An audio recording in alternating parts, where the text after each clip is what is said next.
Jo penso que és una aposta de futur molt important, que pot combinar dues coses que no van sempre de la mà, que és la iniciativa pública i la privada. Hem parlat d'un sostre de metres quadrats, vull dir que és quasi una hectàrea, i hem parlat d'una inversió de 70 milions d'euros. Això és una quantitat inabastable per l'Ajuntament en aquests moments, però sí que és una quantitat que probablement amb bons projectes, publicitant el complex i buscant iniciatives, que poden sortir moltes, doncs es pugui anar fent, encara que sigui per fases, i es pugui arribar a consolidar un projecte que per a la ciutat pot ser molt interessant, o pot ser pels ciutadans, i alhora també empreses privades o de caire esportiu del sector també se'n poden beneficiar i es pot fer un mix que al final funcioni. Jo crec que això és una aposta que a futur tots els ajuntaments, tots els municipis tindran que emprendre, perquè si no el que és la capacitat de poder invertir privadament, des del punt de vista del pressupost municipal o del capítol d'inversions, és pràcticament impossible, vull dir que ens quedaríem sempre curts. Bé, avui hem presentat l'avantprojecte que s'ha aprovat. És una transformació d'aquesta zona, del barri de les Grasses, d'aquest complex esportiu. És desenvolupar el que hem plantejat avui són les potencialitats que pot tenir aquest espai de 89.000 metres quadrats.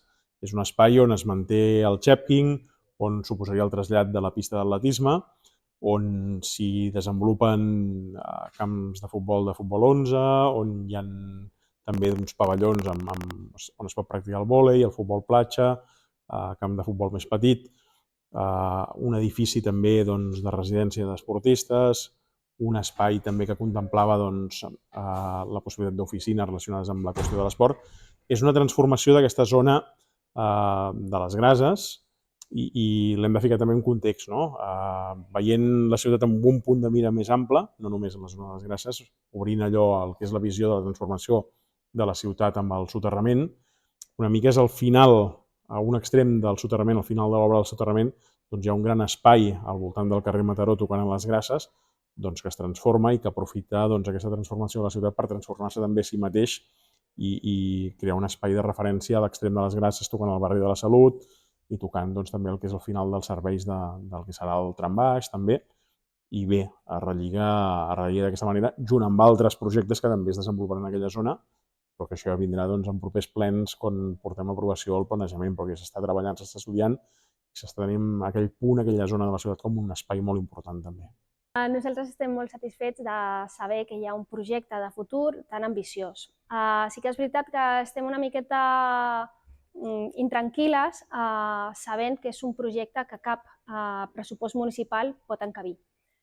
És un projecte que ja des de la primera exposició que ens van fer ja ens van dir públic-privat. Volem saber quant de públic i quant de privat. No volem que Sant Feliu cedeixi un espai públic per fer negoci privat que després no pugui ser gaudit per als santfeliuencs. Aquest és el primer problema que el veiem en un projecte tan ambiciós. Sí que és veritat que falta molts equipaments d'esports a Sant Feliu, però també veiem que hi ha una sobreexposició potser del futbol. És un esport molt important, nosaltres som conscients que és un esport molt demandat per la població, però també ho són altres esports.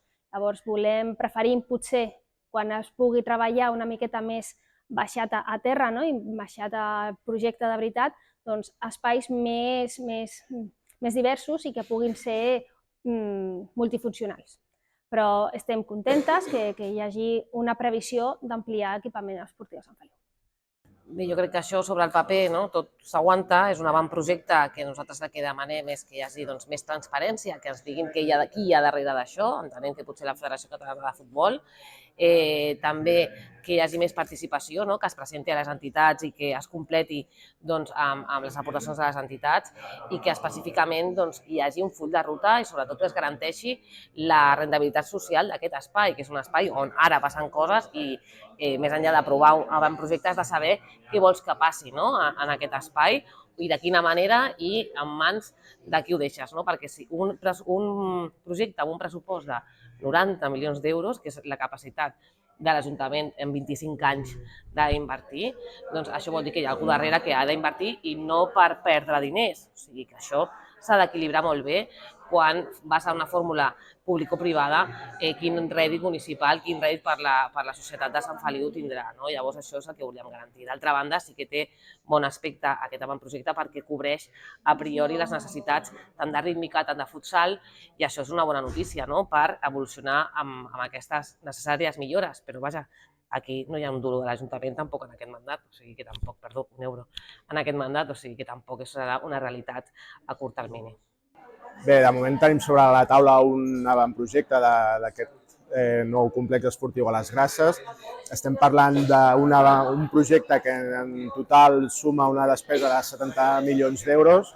Això, perquè ens entenguem, són 3 plans d'inversions de 3 mandats diferents, per tant, és obvi que això ho haurà de fer un nou operador privat, i tot això són coses que ara mateix no tenim respostes, almenys nosaltres.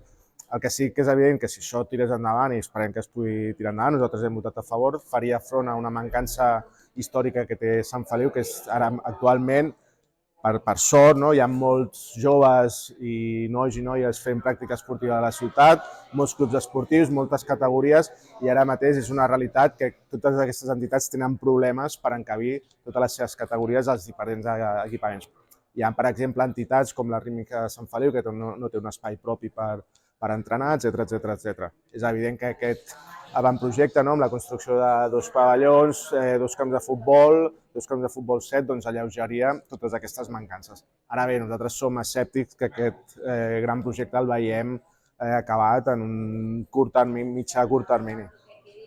Yo creo que potencialmente es las necesidades que las necesidades que necesitamos actualmente en Sant Feliu para tener abastecido todo lo que sea el sector deportivo de esta ciudad en los próximos años.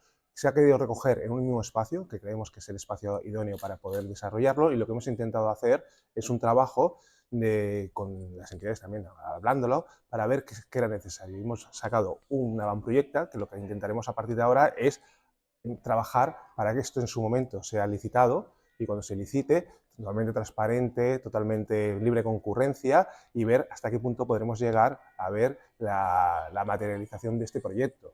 Porque hasta este momento lo único que tenemos es el avantproyecto, que es el ejercicio de transparencia máximo, que es un paso previo. No directamente como se hizo en el anterior gobierno, que fue darle a dedo a una entidad privada un espacio de la ciudad para dedicárselo a una ciudad deportiva. Nosotros lo que estamos diciendo, oye, si hay un operador interesado, cuando salga, que se presente. Sabemos que hay interesados, sí, claro que sí, pero lo que queremos es marcar una hoja de ruta en la cual sea lo máximo transparente y participativo para poder tener todas las necesidades de esta ciudad cubiertas a nivel deportivo.